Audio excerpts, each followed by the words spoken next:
വയനാട് വന്യജീവി സങ്കേതത്തിലെ തോൽപ്പെട്ടി റേഞ്ചിൽ ബാവലി മേഖലയിലുള്ള ഒരു കുളമാണിത്. കാട്ടിൻ്റെ അകത്താണ്. അപ്പോൾ പുറമേ നിന്ന് നമുക്ക് കാടിങ്ങനെ ഉണങ്ങിയതായിട്ടൊക്കെ തോന്നുമെങ്കിലും ഇതുപോലത്തെ കുളങ്ങളും ജലാശയങ്ങളൊക്കെ ഇപ്പോഴും ഈ വയനാട് വന്യജീവി സങ്കേതത്തിൻ്റെ അകത്ത് ധാരാളമായിട്ടുണ്ട്. അതൊക്കെ ജലസമൃദ്ധമാണ്. ഈ വെള്ളമാണ് കർണാടകയിലെ വനങ്ങളിൽ നിന്ന് മൃഗങ്ങളെ പ്രധാനമായിട്ട് ഇങ്ങോട്ട് ആകർഷിക്കുന്നത്. കർണാടകയിലെ നാഗർഹോള കടുവാ സങ്കേതമാണ് ഇതിൻ്റെ അതിര്. അവിടെയൊക്കെ ഉണങ്ങി വെള്ളമൊക്കെ വറ്റുമ്പോൾ കൂടുതലായി കാട്ടാനകൾ ഉൾപ്പെടെയുള്ള മൃഗങ്ങൾ ഇങ്ങോട്ട് വരാനുള്ളൊരു ആകർഷണം ഈ ജലസമൃദ്ധിയാണ്.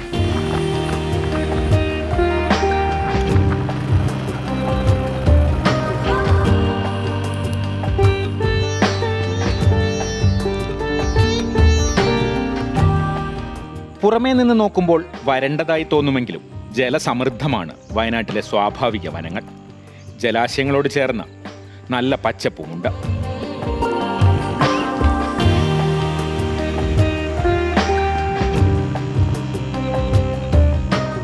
ഇത് കുറച്ചുകൂടെ വലിയൊരു കുളമാണ്, ഒരു ചെറിയൊരു തടാകം തന്നെ. ഇത് വന്യജീവി സങ്കേതത്തിനകത്താണ്, നാച്ചുറൽ ഫോറസ്റ്റാണ്, തേക്ക് പ്ലാന്റേഷൻ ഒന്നുമല്ല. നല്ല പച്ചപ്പുള്ള സ്ഥലമാണ്. ഈ വെള്ളം ഉള്ളത് കൊണ്ട് തന്നെ ചുറ്റും സമൃദ്ധമായ തീറ്റയുണ്ട്. കർണാടകയിൽ നിന്ന് വലിയ ദൂരമില്ല, കർണാടക അതിർത്തി തന്നെയാണ് നാഗർഹോള ഫോറസ്റ്റിൻ്റെ. അപ്പോൾ അവിടുന്ന് ധാരാളം മൃഗങ്ങൾ, ഈ തീറ്റയൊക്കെ ഉള്ളതുകൊണ്ട് മൃഗങ്ങൾ ഇങ്ങോട്ട് ഇങ്ങനെ വന്നുകൊണ്ടേയിരിക്കും ഈ സമയത്ത്. പ്രത്യേകിച്ച് വേനലിൽ, ഈ പുറത്ത് പൊള്ളുന്ന വേനലാവുമ്പോഴാണ് ഈ ഇത്രയും സമൃദ്ധമായ തീറ്റയും വെള്ളമൊക്കെ ഈ ഭാഗത്തുള്ളത്. അപ്പോൾ ഇതും മൃഗങ്ങളെ നന്നായി ആകർഷിക്കുന്ന ഒരു മേഖലയാണ്.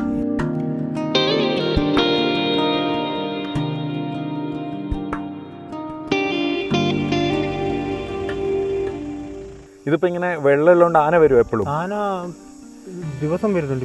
ഇപ്പോൾ വേനലായില്ലേ, അപ്പോൾ ഇന്നലെ വന്ന് ഇവിടുന്ന് ഈ മൂല കൂടെ ഇങ്ങനെ വന്നിട്ട് കുറച്ച് നേരം അവിടെ നിന്ന് വയലിലൊക്കെ പിന്നെ ഈ പുല്ലൊക്കെ പറിച്ച് തന്നിട്ട് വന്ന് ഇതിലെ വന്ന് വെള്ളം കുടിച്ച് പിന്നെ ഒരു കുളിയൊക്കെ കുളിച്ച് അതിലിങ്ങനെ കയറിപ്പോയി.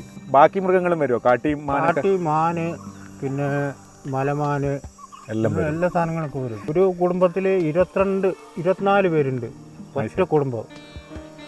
അത് കുഞ്ഞുങ്ങളടക്കം. അവരും വന്ന് കുളത്തിലിറങ്ങുമോ?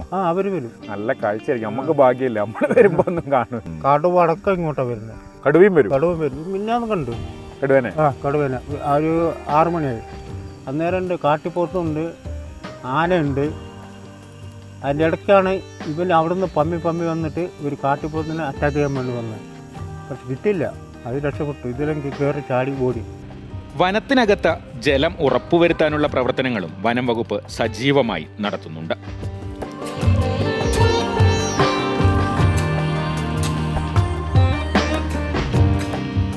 ഇതിപ്പോൾ എന്താ പണി? ഡാം വൃത്തിയാക്കല? ഇത് ഡാം ക്ലീൻ ചെയ്യുകയാണ്. ഇവിടെ അഴുക്കുകളൊക്കെ ചളികളൊക്കെ കെട്ടി നിൽക്കുന്നുണ്ടല്ലോ, ആ മണലൊക്കെ ഉണ്ട്. മണലൊക്കെ അതൊക്കെ എടുത്ത് മാറ്റി കഴിഞ്ഞാൽ, ചളികളൊക്കെ എടുത്ത് മാറ്റി കഴിഞ്ഞാൽ വെള്ളം അവിടെ സ്റ്റോർ ചെയ്ത് നിൽക്കും. എല്ലാ കൊല്ലവും ഇങ്ങനെ ഡാമൊക്കെ വൃത്തിയാക്കും? എല്ലാ കൊല്ലം ഡാമൊക്കെ വൃത്തിയാക്കും. ഡാം പിന്നെ തടയണ, പിന്നെ ബ്രഷ് ഉണ്ട്. ഇക്കൊല്ലം നിങ്ങൾ പുതിയ തടയണ കെട്ടിയിട്ടുണ്ട്. ഈ കർണാടകയിൽ നിന്നൊക്കെ ഇങ്ങോട്ട് വരൂലേ ആന? ഈ സമയങ്ങൾ ആ ഭാഗം നമ്മളെ ഈ ഏരിയൻ്റെ തോൽപ്പെട്ടിയുടെ ഏരിയയുടെ ബോർഡർ ഭാഗത്ത് അങ്ങേ ഭാഗം കർണാടകയാണല്ലോ. അവിടെ ഈ സമയത്ത് വെള്ളമൊന്നും ഉണ്ടാവില്ല. അപ്പോൾ നമ്മളെ കാട്ടിലേക്കാണ് അവർ വെള്ളം കുടിക്കാനൊക്കെ വരുന്നത്. അതിനുള്ള പണിയും കൂടിയാണല്ലേ? അതിനുള്ള പണിയും കൂടിയാണ് ചെയ്യുന്നത്. എന്നാൽ വയനാടിനോട് ചേർന്ന് കിടക്കുന്ന കർണാടക വനമേഖല ആകെ ഉണങ്ങിക്കരിഞ്ഞ അവസ്ഥയിലാണ്.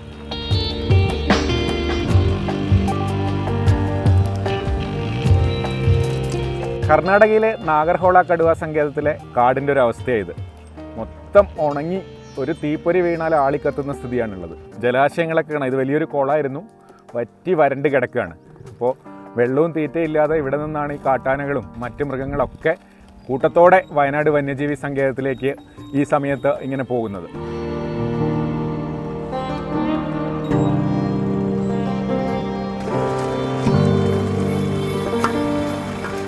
വരണ്ടുണങ്ങിയ കർണാടക വനങ്ങളിൽ നിന്ന് വയനാടൻ കാടുകളിലേക്കുള്ള മൃഗങ്ങളുടെ യാത്ര മൺസൂണിന്റെ ആരംഭം വരെ തുടരും.